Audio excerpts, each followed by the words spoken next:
नमस्कार। बीए तृतीय वर्ष सेक्शन LEHR की इस कक्षा में, खासकर ऑडियो वर्चुअल कक्षा में आप सबका स्वागत और अभिनंदन। मैं ब्रजरतन जोशी, जिन्होंने आपको इसके पहले के कालांश में आधुनिकता का अर्थ और प्रचलन विषय पर आपसे बातचीत की, आज के अपने इस कालांश में साहित्य में आधुनिकता से अभिप्रेत और व्यवहार के बारे में आपसे बातचीत करूंगा। आधुनिकता के संदर्भ में जो मैंने आपसे बताया कि इसका अर्थ अवधारणात्मक और काल दोनों तरफ लिया जाता है। काल में हम किसी विशिष्ट समय अवधि से इसको जोड़ के देखते हैं और अवधारणा में इसे प्रवृत्ति से जोड़कर देखते हैं। तो आज आधुनिकता के संदर्भ को निरंतर हम परिवर्तन की ओर देखते हैं। अपने पारंपरिक अर्थ में समकालीन के समन्वय की जो विराट चेष्टा है, उसको अपनाकर लोकोपकार करना ही आधुनिक साहित्य की सच्ची प्रेरणा है। समकालीन चेतना, अनुभूतियां, मौलिक विषयों पर मौलिक अभिव्यक्ति कौशल द्वारा समाज का सूक्ष्म चित्रण अपनी लेखनी के द्वारा आधुनिक साहित्यकार के लिए अपरिहार्य हो गया है। प्रेमचंद ने एक जगह लिखा है कि साहित्यकार बहुधा अपने देश काल से प्रभावित होता है। जब कोई लहर देश में उठती है तो साहित्यकार के लिए उसे विचलित रहना असंभव है। उसी के विरह में, उसके रुदन के साथ उसी में व्यापकता का समावेश भी होता है। बिल्कुल ठीक कह रहे हैं। आज हम कोरोना काल से गुजर रहे हैं। कोरोना काल ने मनुष्य की जड़ें हिला दी, मनुष्यता की जड़ें हिला दी, और आज इस विपदा की घड़ी में मनुष्य एक होकर समस्त विश्व, प्रकृति, चर अचर के बारे में सोचने पर मजबूर हो रहा है।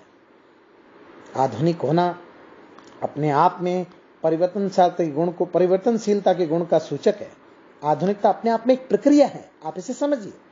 साहित्य की चेतना के साथ जुड़कर साहित्य को जो नए आयाम दे रही है। साहित्यकार की अपनी चेतना होती है, वो अपनी अनुभूति और चेतना के बीच एक संबंध स्थापित करता है। चेतना और अनुभूति के विलयन से वो तीव्र संवेदना जो होती है, उससे साहित्य का उदय होता है। कई बार लेखक अपनी कल्पना बोध के द्वारा समय की अनुभूति को किसी अन्य युग की चेतना के माध्यम से प्रकट करने का प्रयास करता है। मसलन आप अंधेर नगरी को देखिए। भारतेंदु ने उजड़ी राज व्यवस्था के साथ समकालीन भारत की अस्त व्यस्त राजनीतिक, सामाजिक, धार्मिक, आर्थिक परिस्थितियों का बखूबी चित्रण कर दिया। तभी तो अंग्रेज सरकार ने उसको बैन कर दिया था। उसकी प्रासंगिकता आज भी है। उसका कारण है हमें उसमें अपने वर्तमान का अनुभव होता है, उसकी अनुभूति होती है। जिस प्रकार जीवन के लिए किसी युग के व्यक्ति या विद्वान को अपने वर्तमान का भोग करना अनिवार्य है, क्योंकि वर्तमान का तत्व उस रचना की समकालीन प्रासंगिकता के बोध से जुड़ा है, जो कि उसका प्राण तत्व है। डॉक्टर नगेंद्र ने इस पर बेबाक टिप्पणी करते हुए लिखा कि जिस प्रकार जीवन की स्थिति पूर्वापर क्रम से दूर संभव नहीं हो सकती, वर्तमान की परिपूर्ण चेतना जो है रम्य अद्भुत तथ्यों में एक तरह से सर्वथा शून्य नहीं होती। नगेंद्र सही कह रहे हैं। कल्पना विलास में तत्व की समन्वय स्थिति को स्पष्ट करने का उन्होंने प्रयत्न किया, पर वर्तमान का लेखा जोखा प्रस्तुत करना लोकोचित कर्म नहीं, वरन उसमें अपनी कल्पना शक्ति के साथ रम्य रूप को प्रदर्शित करना साहित्यकार का धर्म है और अनिवार्य गुण भी है। तो साहित्यकार हमें सदैव अनुभव के नए प्रकार देता है। अनुभव और क्षेत्रों और कार्यों के द्वारा ये जो उनका अनुभूति प्रकट होती है, और अनुभूति के तरीकों के मानिए नए रूपक, नए प्रतीक, नई भाषिक संरचना, नया ढांचा, नए प्रयोग। कई बार लेखक कौशल के द्वारा पुराने संदर्भों को, पुराने प्रतीकों, रूपकों अपनी लेखनी के माध्यम से एक नवीन विधि प्रयोग द्वारा नया रूप प्रदान करता है। जैसे मोहन राकेश, लहरों का हंस, पढ़ लीजिए। नाटक बदल जाता है, पूरा हिंदी नाटक बदल गया, पिछले 100 वर्षों का पूरा नाट्य इतिहास बदल गया। आधुनिक होने का अर्थ है व्यापक होना, गतिशील होना। इन गुणों का उसमें समावेश है। देखिए, व्यापक और गतिशील होने के साथ साथ उसमें युगबोध, परंपरा का भाव, विकास के नए आयाम, तीव्रतम आकांक्षा और आधुनिक साहित्य के साथ उसका जुड़ाव, हम इसको आसानी से इन गुणों के द्वारा पहचान सकते हैं।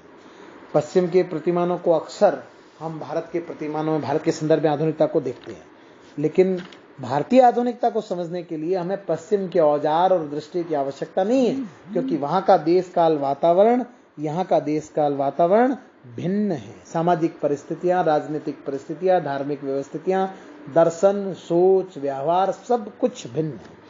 भारतीय साहित्य को नहीं, वरन हम कह सकते हैं कि यूरोप के साहित्य ने पूरे विश्व के प्रबुद्ध चेतना को प्रभावित किया। इसके साथ ही हमारे यहाँ आधुनिक तत्व का समावेश हुआ। औद्योगिक क्रांति के पश्चात ये सारी चेतना वहां से आई, ठीक है।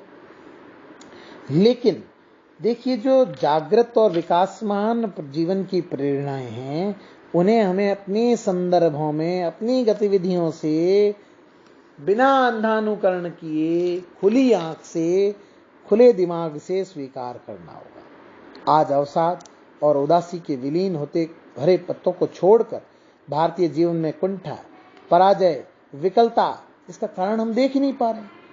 फिर भी समकालीन साहित्य में हम देखते हैं कि इसका बहुत चित्रण हो रहा है। भारतीय साहित्य के सभी प्रश्नों को भारत के परिप्रेक्ष्य में रखकर आधुनिकता की कसौटी पर कसना होगा।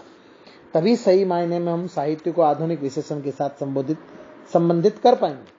केवल नवीनता की चाह या उसकी फांस में फंसकर आधुनिकता की बुलबुली हम तो उलझ जाएंगे। लेकिन जरूरत हमारे अंदर की जागृति की है, अंदर के स्तर पर जो भाव का चक्र है उसके आधुनिक होने की पहचान करने की है। कहीं ऐसा ना हो कि हम आधुनिकता के नाम पर मृत और रुग्ण मनोवृत्तियों से ग्रस्त हो जाएं और शिल्प की चकाचौंध में हम आम पाठकों के बीच जो गहरी खाई है उसको और गहरी खाई में तब्दील कर दें, जबकि हमारा काम होना चाहिए उस खाई को पाटना और आवागमन को सही करना। वस्तु, शिल्प और रंगमंच क्षेत्र में क्रांति हो या कहें साहित्य के क्षेत्र में क्रांति हो, लेकिन क्रांति का भारतीय भूमि पर अवस्थित होना आवश्यक है, भारतीयकरण होना आवश्यक है। उसके अभाव में यह सही और मानक रूप में कभी नहीं आ सकती। अगर यह क्रांति सफल होती है तो भारतीय आधुनिकता को एक नया बल मिलता है, एक नई गति मिलती है, एक नई दशा मिलती है और एक नई दिशा मिलती है।